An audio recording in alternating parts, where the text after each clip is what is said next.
വിശേഷ പരിപാടിയാണ് ഞങ്ങളുടെ വീട്ടിൽ എന്തായാലും ഉണ്ടാകുന്ന രണ്ടേ രണ്ടായിട്ടാണ്. ഒന്ന് ഉണ്ണിയപ്പം, രണ്ടാമത് അച്ചപ്പം. അപ്പം അച്ചപ്പം ഞാൻ വീഡിയോ ചെയ്തിട്ടുള്ള ഞാൻ ഇട്ടിട്ടുണ്ടായിരുന്നു. അപ്പോൾ അതിൻ്റെ ലിങ്ക് ഞാൻ ഇതിൽ ആഡ് ചെയ്തേക്കാം കേട്ടോ. ഇനി ഉണ്ണിയപ്പമാണ്. അപ്പോൾ ഉണ്ണിയപ്പം ഞാൻ ഒരു സ്പെഷ്യലായിട്ട് ഞാൻ ഉണ്ടാക്കിയതാണ്. വിഷുവൊക്കെ ആയതുകൊണ്ട് ഇത്തിരി സ്പെഷ്യൽ ആയിക്കോട്ടെ എന്ന് വിചാരിച്ചിട്ട് എന്നും ചെയ്യുന്നതിന് ഇത്തിരി ഡിഫറെൻ്റ് ആയിട്ടാണ് ഇന്ന് ചെയ്തത്. നല്ല ടേസ്റ്റിൽ തന്നെ കിട്ടി, നല്ല സോഫ്റ്റായിട്ട് കിട്ടി കേട്ടോ. പിന്നെ വലിയ ഷേപ്പും ഭംഗിയൊന്നുമില്ല, എങ്കിലും നമുക്ക് കഴിക്കാൻ പറ്റും. നല്ല ടേസ്റ്റ് തന്നെ കിട്ടിയിട്ടുണ്ടായിരുന്നു. എൻ്റെ മോന് അത് കഴിച്ചുകൊണ്ടേ തന്നെ ഇരിക്കുകയായിരുന്നു, അത്ര ടേസ്റ്റ് തന്നെയായിരുന്നു കേട്ടോ. അത് കഴിച്ചാൽ തന്നെ അതിൻ്റെ ടേസ്റ്റ് അറിയുള്ളൂ. അപ്പോൾ ഞാൻ ഇതെങ്ങനെയാണ് ഉണ്ടാക്കുന്നത് ഞാൻ എൻ്റെ ഈ ഒരു വീഡിയോയിൽ ഇട്ടേക്കാം കേട്ടോ.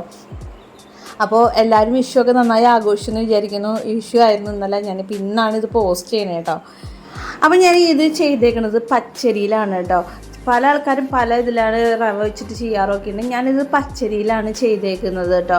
അപ്പോൾ നല്ല സോഫ്റ്റിൽ തന്നെ കിട്ടി. ഇത്തിരി ബലം പോലെ തോന്നിയാൽ ഇത്തിരി സോഫ്റ്റിൽ തന്നെ കിട്ടി കേട്ടോ. ഇതിപ്പോൾ പച്ചരി ഒരു 2 ഗ്ലാസ് എടുത്തത് ഒരു 4 മണിക്കൂർ കുതിർത്തതാണ് കേട്ടോ.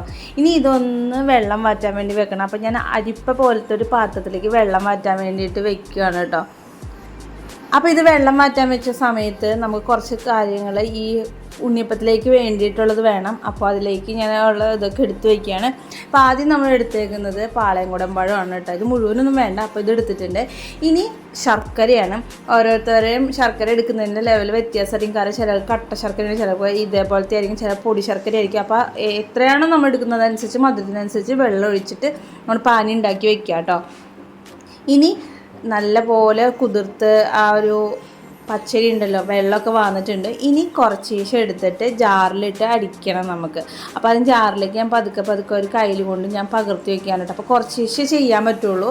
അപ്പോൾ അതിലേക്ക് ജീരകപ്പൊടി കുറച്ച് ഇട്ടിട്ടുണ്ട്, ഉപ്പ് ഇട്ടിട്ടുണ്ട്, 3 ഏലക്ക ഇട്ടിട്ടുണ്ട് കേട്ടോ. ഇനി പഴം ഒരു 2 എണ്ണം ഞാൻ ഇട്ടിട്ടുണ്ട് കേട്ടോ. അപ്പോൾ പകുതി അരി എടുത്തിട്ടാണ് ചെയ്യുന്നത്. അപ്പോൾ പകുതി ഇതിൽ 2 പാളയംകുടം പഴം, അതിൽ അടുത്ത് ചെയ്യുമ്പോൾ അങ്ങനെയാണ് ചെയ്തേക്കുന്നത്. അപ്പോൾ നല്ലപോലെ അരച്ചെടുത്തിട്ടുണ്ട്. ഇനി ഒരു പാത്രത്തിലേക്ക് പകർത്തുവാണ് കേട്ടോ. അപ്പം ഞാൻ ആദ്യം അരച്ചതെന്ന് വെച്ച് കഴിഞ്ഞാൽ ഇത്തിരി കട്ടി തന്നെ കിട്ടി കേട്ടോ മാവ്. അപ്പോൾ എനിക്ക് കുഴപ്പമൊന്നുമില്ല. നമുക്ക് ഇനിയും കുറച്ച് കാര്യങ്ങളൊക്കെ ആഡ് ചെയ്യാനുള്ളത് കൊണ്ട് നമുക്ക് പ്രശ്നമൊന്നുമില്ല, കട്ടിയാലും കുഴപ്പമില്ല. ഞാൻ അടുത്തതും കൂടി ഇടുകയാണ്, ബാക്കി വന്ന പച്ചരിയും കൂടി ഇടുകയാണ് കേട്ടോ. അതിൽ ഇത്തിരി പഴവും കൂടി ഇട്ടിട്ട് ഇതിൽ 3 പഴം ഇട്ടിട്ടുണ്ട്. അത് ഇട്ടിട്ട് ഒന്നും കൂടി വെള്ളം ഒഴിച്ച് അരച്ചെടുക്കുകയാണ്. അപ്പോൾ ഇത് കിട്ടിയപ്പോൾ ഇത്തിരി ലൂസായി തന്നെ കിട്ടി കേട്ടോ. മറ്റതിനേക്കാൾ ഇത്തിരി ലൂസായിട്ട് തന്നെ കിട്ടി. ഇനി നല്ലപോലെ ഇതൊന്ന് മിക്സ് ചെയ്ത് വെക്കുക.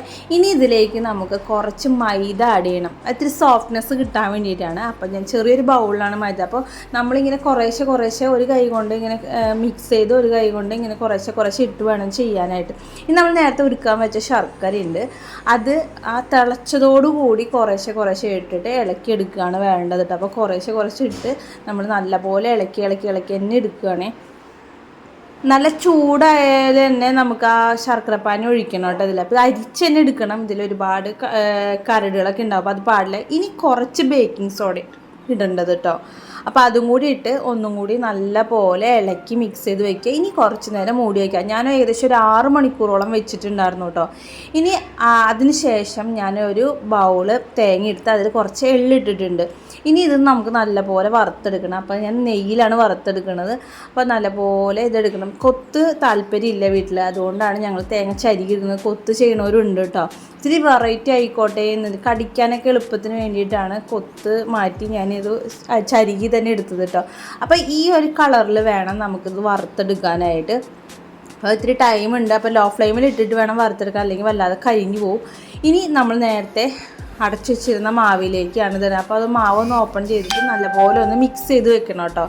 ഇനി ഇത് നല്ലപോലെ മറ്റേ തേങ്ങയൊക്കെ ഇട്ടിട്ട് ഒന്നും കൂടി നല്ലപോലെ ഇളക്കിയെടുക്കണം. അപ്പോൾ ഇതിൽ ഉപ്പൊക്കെ ഒന്ന് കുറവുണ്ടെങ്കിൽ ഇത്തിരി ഉപ്പൊക്കെ ഒന്ന് ആഡ് ചെയ്തോളൂ കേട്ടോ. ഇനി മധുരം കുറവുണ്ടെങ്കിൽ കുറച്ച് ശർക്കരപ്പാനി ഇത് ഒഴിച്ചിട്ട് കാര്യമില്ല, കുറച്ച് പഞ്ചസാര ആഡ് ചെയ്യാം കേട്ടോ. അതൊക്കെ ഓപ്ഷണലാണ്. ഇനി ഞാൻ അച്ച് വെച്ചിട്ട് അതിലേക്ക് എല്ലാ ഇതിലേക്കും നമ്മൾ നെയ്യ് ഒഴിക്കുന്നുണ്ട് കേട്ടോ.